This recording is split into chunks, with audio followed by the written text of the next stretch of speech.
तस्वीरें आपको जयपुर से दिखा रहे हैं। संसदीय कार्य मंत्री जोगाराम पटेल सीधी तस्वीरें प्रेस कॉन्फ्रेंस करते हुए। संसदीय कार्य मंत्री जोगाराम पटेल के साथ पदाधिकारी मौजूद हैं इस वक्त। और प्रेस कॉन्फ्रेंस में क्या संसदीय कार्य मंत्री बोलते हैं, सुनिए।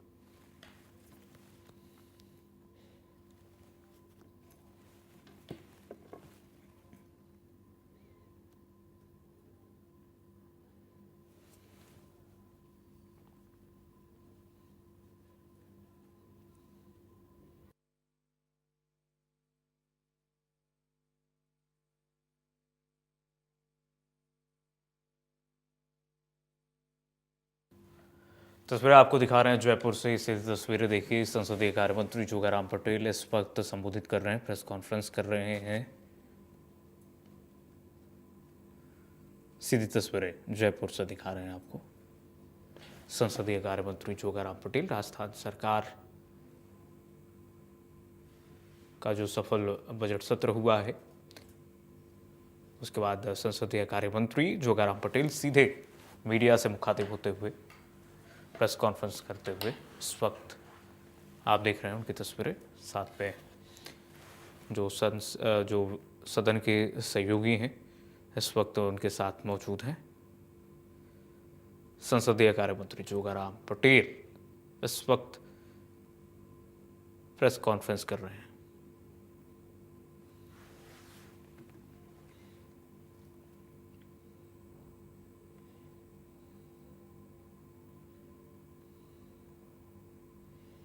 जयपुर से सीधी तस्वीरें आप तक पहुंचा रहे हैं संसदीय कार्य मंत्री जोगाराम पटेल को आप देख पा रहे हैं प्रेस को संबोधित करते हुए तमाम अहम मुद्दों पर मीडिया के सामने इस वक्त संसदीय कार्य मंत्री जोगाराम पटेल संबोधित करते हुए। जयपुर से सीधी तस्वीरें।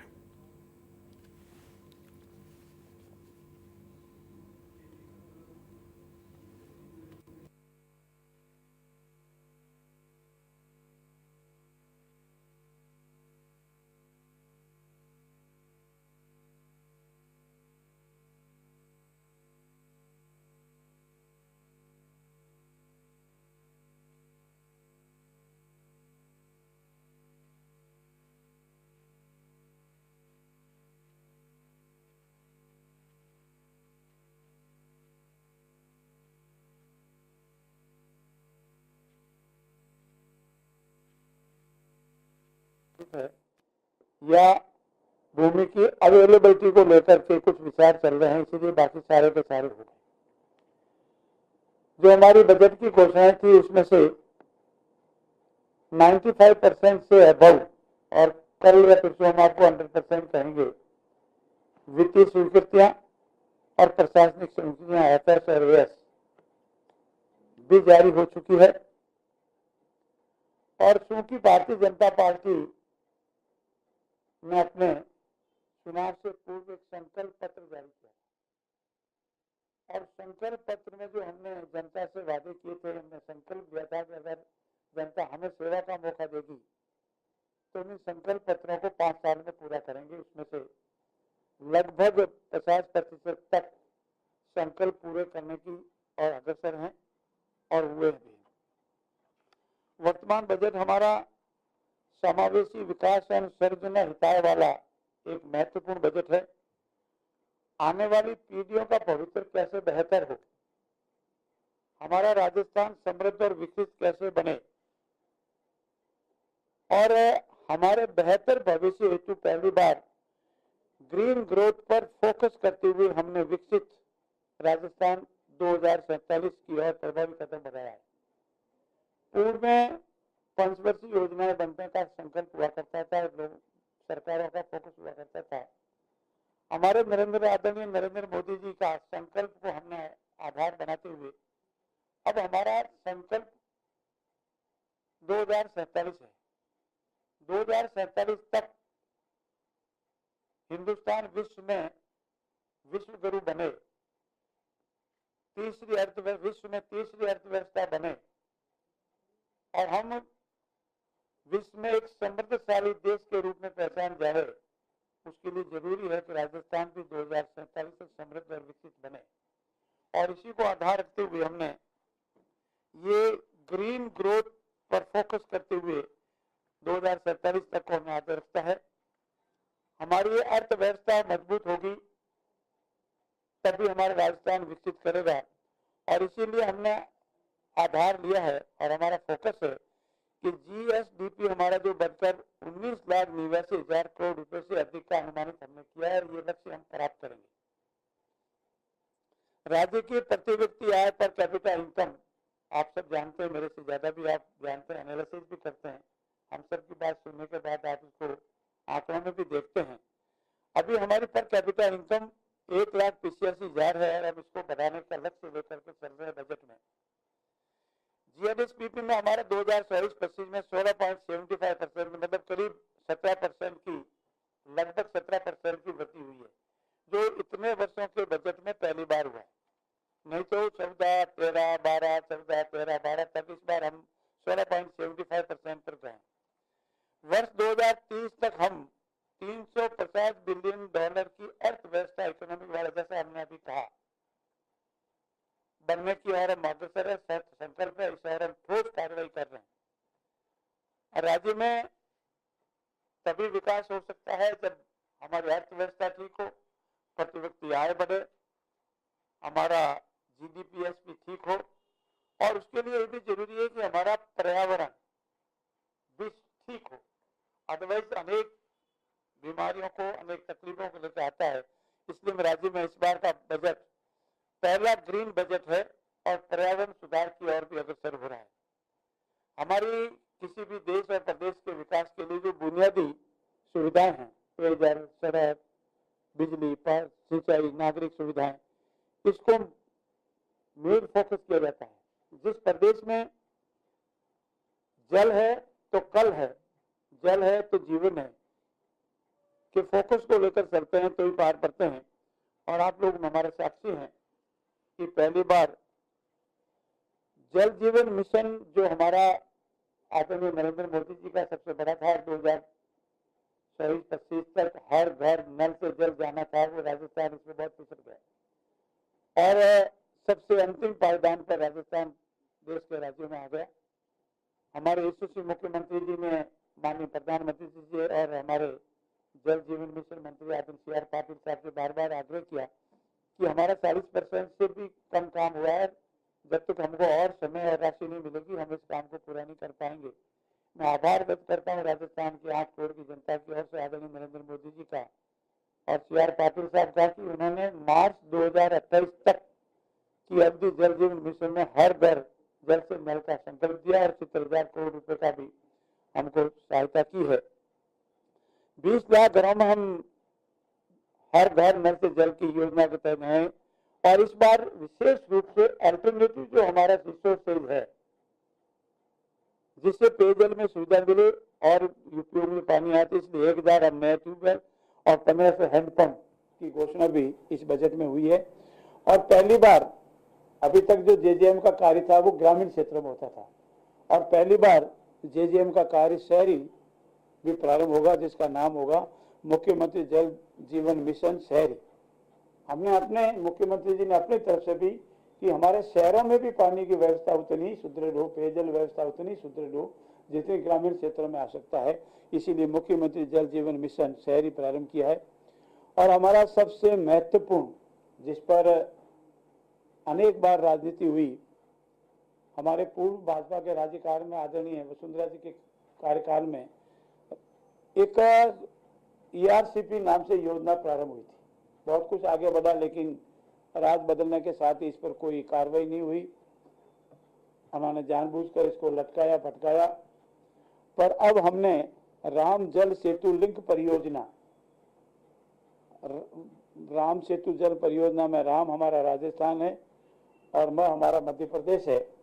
राम जल सेतु लिंक परियोजना, जिसको संशोधित PKC ERCP कहते हैं, 9,416 करोड़ रुपए की योजना है और इस योजना में कार्यादेश भी जारी हुए हैं, 12,600 करोड़ रुपए की निविदाएं भी जारी हो चुकी है और इस कार्य को धरातल पर लाने के लिए तुरंत गति से कार्य हो रहा है। बड़ी परियोजना है, 1 साल में 2 साल में पूरी होने वाली, बांध भी बनने हैं, लिंक बांधों का लिंक भी होने वाला है और यहाँ तक कि हमारा रहेगा कि जयपुर तक को उसका बेनिफिट मिले, इसीलिए ये संशोधित पीकेसी ईआरसीपी योजना भी बनी है और इसके धरातल पर कार्य प्रारंभ हुआ है। बिजली किसी प्रदेश के लिए सबसे महत्वपूर्ण इशू होता है। जमीन, जल और ऊर्जा, ये 3 महत्वपूर्ण ऐसे आयाम है जिसको अगर कोई प्रदेश फोकस करता है तो विकसित और समृद्ध प्रदेश में आ जाता है। और इसलिए हमने पूर्व की सरकार की जो 150 यूनिट बिजली फ्री देने की थी उसको हमने बंद नहीं किया है, उसको कंटिन्यू रखा है। और निःशुल्क बिजली योजना में सोलर प्लांट लगाने पर 150 यूनिट निःशुल्क बिजली की जो हमारा संकल्प है उसको भी हम निरंतर जारी रखेंगे और यहाँ तक कि बढ़ा करके 100 से आगे उसको भी बढ़ेंगे। 21,000 किलोमीटर नॉन पेसेबल सड़कों के कार्य, उसके बाद आता है जैसा कि अब्राहम लिंकन का होता था, किस देश की प्रगति देखनी है उस रोड को देखो। और हमारे यहाँ पहले कहावत थी कि जब गुजरात से आते थे तो राजस्थान में प्रवेश करते थे तो कहा जाता था उस जमाने में कि अब राजस्थान आ गया क्या, लेकिन आज राजस्थान बदल गया है। आज राजस्थान सड़कों के लिहाज से इंडिया में टॉप स्टेट में आने लग गया है और इसीलिए हमने सड़क तंत्र में सुधार के लिए भी 21,000 किलोमीटर नॉन पेसेबल सड़कों के कार्य 6,000 करोड़ के हाथ में लिए हैं। प्रति विधानसभा बिना किसी भेदभाव के, बिना किसी राजनीतिक रंग के, प्रत्येक विधानसभा में 10-10 करोड़ रुपए के नॉन पेसेबल सड़कें या छोटी मोटी मिसिंग लिंक का कार्य करवाए जाएंगे। और जो हमारा मरुस्थलीय क्षेत्र है या हमारे डाउन क्षेत्र है, जो पिछड़े हुए जिले हैं, उनमें 15 करोड़ के काम करवाए जाएंगे। और साथ ही साथ प्रदेश में नए कृषि कनेक्शन की डिमांड लंबे समय से पेंडिंग है, घरेलू कनेक्शन की पेंडिंग है और 50,000 नए कृषि कनेक्शन और 5 लाख डोमेस्टिक कनेक्शन का भी हमारा लक्ष्य है और इसी वित्तीय वर्ष में हम इसको पूरा करेंगे। ये हमारे प्रदेश के विकास के लिए इसीलिए जरूरी है कि ये किसी भी प्रदेश के विकास का आधारबंद स्तंभ है और जिस विकास की बुनियादी सुविधाएं मिलती है तो नागरिक को पता लगता है कि कोई देश, कोई प्रदेश या कोई सरकार कार्य कर रही है। राइजिंग राजस्थान से आप परिचित हैं, इसको अनेक बार आपके सामने विषय आ चुका है और इसमें सिर्फ इतना ही बताऊंगा कि अनेक एमयू जो है वो धरातल पर आने प्रारंभ हो गए। 18 नवीन औद्योगिक क्षेत्रों में विकास के कार्य प्रारंभ हो चुके हैं। विश्वकर्मा युवा उद्यमी प्रोत्साहन योजना के तहत 2 करोड़ रुपए से कम के लोन वाले पर बिल्कुल ब्याज मुक्त उनको ऋण दिया जाएगा ताकि वो अपनी उद्यम में लगाए। हमारे जो सूक्ष्म और लघु उद्योग है उसको केंद्रीय बजट में भी पूरा फोकस किया गया है और हमने भी उसमें पूरा फोकस किया है और इस संबंध में पॉलिसी भी हमने लाई, जो पॉलिसी मैं आपको एक पीसी में बता चुका हूं कि वो पॉलिसी भी इसीलिए लाई है कि हमारे प्रदेश के लिए बड़े बड़े उद्योग के साथ ही साथ हमारे जो छोटे छोटे लघु उद्योग है, सूक्ष्म उद्योग है, वो रॉ मटेरियल देता है, आधारभूत संरचना देता है, छोटे छोटे उद्यमी उसमें जुड़ते हैं, बेरोजगारी को कम करता है। तो इस लिहाज से इस पर भी हमने पूरा फोकस किया है। और क्षेत्रीय विकास के अंतर्गत भी हरित अरावली विकास परियोजना में 250 करोड़ रुपए दिए। आप अरावली से पूर्ण रूप से परिचित। अरावली हमारे लिए राजस्थान के लिए हिमालय है। अगर हिंदुस्तान के लिए हिमालय जितना है इम्पोर्टेंट उतना ही अरावली हमारे लिए बहुत ही इम्पोर्टेंट है। अरावली हरा भरा रहे, अवैध खनन नहीं हो, अरावली पुनः अपनी पूरा वैभव प्राप्त करे जिससे अधिक से अधिक बरसात होगी, पर्यावरण में सुरक्षा होगी। इसलिए अरावली को पुनः जीवित सही करने हेतु इस बजट में 250 करोड़ रुपए का काम किया गया है। अंतर्राष्ट्रीय सीमा क्षेत्र जो हमारे हैं, हमारे पास पंजाब से लगाकर राजस्थान, जिससे मैं आता हूँ, जिस क्षेत्र से आता हूँ, लंबी चौड़ी पाकिस्तान की सीमा लगती है, बांग्लादेश की सीमा लगती है और उसमें भी हमारे लिए जरूरी है कि उस अंतर्राष्ट्रीय सीमावर्ती क्षेत्रों के लिए मुख्यमंत्री थार सीमा क्षेत्र विकास कार्यक्रम, नया कार्यक्रम प्रारंभ किया है। उन क्षेत्रों का भी सभी प्रदेश के साथ ही साथ विकास हो, इसलिए मुख्यमंत्री थार सीमा क्षेत्र विकास कार्यक्रम और साथ ही साथ पंच गौरव योजना, जैसे जयपुर के 5 गौरव है आपको आपकी थैली पर इसका मिलेगा। और पंच गौरव योजना को और आगे बढ़ाते हुए 550 करोड़ रुपए का एक जिला एक उत्पादन वन डिस्ट्रिक्ट वन प्रोडक्ट के तहत विस्तार किया गया है। साथ ही साथ हमारा जयपुर हमारे लिए बहुत महत्वपूर्ण है। जयपुर में जो स्पेशल घोषणाएं हुई है, मैं अभी मेरी वार्ता के बाद माननीय दीदी से निवेदन करूंगा सांसद महोदय की, तो जयपुर के संबंध में जो विशेष है वो आपसे मुताबिक होगी, आप तो उसकी जानकारी देगी। हमारे लिए वरिष्ठ जन है जो हमारी धरोहर है, हमारे लिए सीखने का बहुत बड़ा माध्यम है। हमारे लिए बुजुर्ग है, दिव्यांग है, उन सब का भी सरोकार रखना, महिला है, बालिका है, और सामाजिक सरोकार के दायित्व भी हम बराबर निभा रहे हैं। इस सरकार का दायित्व है कि जितना विकास सड़क बिजली पानी पे हो उतना ही हमारे सामाजिक सरोकार के विषयों पर भी सरकार ध्यान दे। और इसीलिए सामाजिक सुरक्षा पेंशन राशि बढ़ाकर हमने 1250 रुपये प्रतिमाह की है और बिना भेदभाव के सभी को एक साथ हमने एक बढ़ाया है। आंगनवाड़ी केंद्रों पर आने वाले हमारे 3 से 6 वर्ष के जो बच्चे हैं, पूर्व में हम 2 दिन उनको दूध पिलाते थे, अब हमने इसको बढ़ा करके 5 दिन दूध का किया है। आप वाकिफ हैं, हमारे गीग वर्कर्स हैं जो बहुत बड़ा अनऑर्गेनाइज सेक्टर है और समाज का बहुत बड़ा तकवा है, जिसमें कहीं न कहीं हमारे कहीं न कहीं रिश्तेदार कहीं न कहीं इसमें होंगे। जो गीग वर्कर्स हमारा अनऑथराइज सेक्टर है, उसके श्रमिकों को सामाजिक सुरक्षा हेतु हमने 350 करोड़ के प्रावधान इस बजट में किए हैं ताकि उनकी सामाजिक सुरक्षा हो, उनके पारिवारिक ढंग से ठीक हो, उनको आत्मनिर्भर बने। और इसीलिए भी ये और वरिष्ठ नगर जो हमारे वरिष्ठ नागरिक है उनको 2 तरह से हम दर्शन करवाते हैं प्रभु के, तीर्थ यात्रा जिसको हम बोलते हैं, हवाई जहाज से भी कराते हैं और रेल मार्ग से भी कराते हैं, और उसके लिए भी हमने इस बार संख्या बहुत बढ़ाई है। माँ योजना एक केंद्र सरकार की बहुत ही महती योजना है और इस योजना को भी राजस्थान ने पूर्ण रूप से अडॉप्ट किया है, जिसके तहत कामगार वर्कर जो आंखों की जांच कराकर निःशुल्क उनको चश्मे वितरण किए जाएंगे। 1 लाख दिव्यांगों को 20,000 रुपये तक के आर्टिफिशियल लेब इक्विपमेंट भी दिए जाएंगे। बालिकाओं को प्रोत्साहन हेतु 35,000 रुपये की स्कूटी, कल विधानसभा में 2 दिन पहले आपने विधानसभा में फ्लोर पर आप थे, प्रतिपक्ष की ओर से कहा गया था आप स्कूटी वितरण नहीं की, लेकिन हकीकत ये है कि उन्होंने कभी स्कूटी अपने पूरे 5 साल या 3-4 साल में वितरण ही नहीं की। और जिस का फोटो वो बता रहे थे उनके कार्यकाल की स्कूटी जो विभाग को सप्लाई नहीं की। और इस सरकार के आने के बाद उस आंकड़े जो विधानसभा में रखे गए, पूरी स्कूटी का वितरण किया गया। मामूली सी 90% स्कूटी वितरण, 10% बची हुई वही को टेक्निकल वजह से। और इसीलिए बालिका शिक्षा को प्रोत्साहन हेतु 35,000 स्कूटी इस वर्ष हम देनी जाएगी। और पत्नी के साथ से अगर हम संपत्ति खरीदने हैं, और आप सबके लिए भी खुशखबरी है कि अगर ये अपनी धर्म पत्नी अपनी अर्धांगिनी को महत्व देते हुए अगर आप कोई संपत्ति खरीद करेंगे तो उसमें स्टाम्प ड्यूटी में मतलब करीब का रिलैक्सन आपको मिल जाएगा। मुझे पूर्ण विश्वास है कि पहला काम आप ही प्रयोग करेंगे, सभी अपनी अर्धांगिनी को संतुष्ट करेंगे, उनके नाम से प्रसिद्ध करेंगे। और 20 लाख लखपति दीदी वाला भी हमारा इस वित्तीय वर्ष में फोकस है, हमारा टारगेट है। और किसान हमारे लिए बड़ी राशि, हमारे नरेंद्र मोदी जी का जो 4 जातियां बताई है उसमें एक जाति हमारी किसान, एक हमारा विद्यार्थी है, हमारा नौजवान है, एक हमारे गरीब है और एक हमारे महिला है। तो उसमें किसान हमारे लिए बहुत सही है। पहली बार किसान सम्मान निधि, शायद मेरे जहाँ तक जानकारी है हिंदुस्तान में मुख्यमंत्री किसान सम्मान निधि शायद और कोई प्रदेश में नहीं होगी, ये राजस्थान प्रदेश में पहली बार मुख्यमंत्री किसान सम्मान निधि बढ़ी और इसकी राशि बढ़ाकर हमने 9,000 रुपये प्रतिवर्ष की है। इसके साथ ही 2,500 से अधिक ग्राम पंचायत मुख्यालयों पर ग्राम सेवा सहकारी समितियां होगी। जिन जिन ग्राम पंचायतों में संख्या 2,500 होगी, 2,500 की जनसंख्या वाले जितने भी ग्राम पंचायत हैं उन सब ग्राम पंचायतों में GSS खोलने का हमारा लक्ष्य है।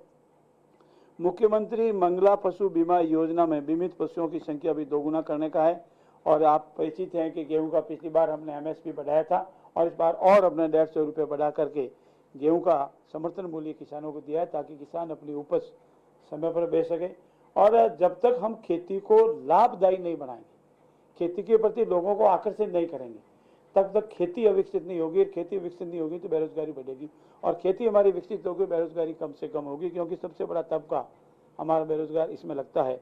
कृषकों को सब्सिडी हेतु 35 लाख बीज मिनीकेटर के वितरण किए गए। और अंत में मेरा सुशासन के प्रति भी फोकस है इस सरकार का। जन समस्या समाधान हेतु प्रत्येक विधानसभा क्षेत्र में विधायक जन सुनवाई केंद्र खोला जाएगा। आपके यहाँ पहले से सांसद जन सुनवाई केंद्र खुले हुए हैं। राजस्थान में 25 जन सुनवाई सांसद केंद्र है, लेकिन इस बार हमने नया प्रयोग किया है कि हमारा विधायक भी पूरी जन सुनवाई करे।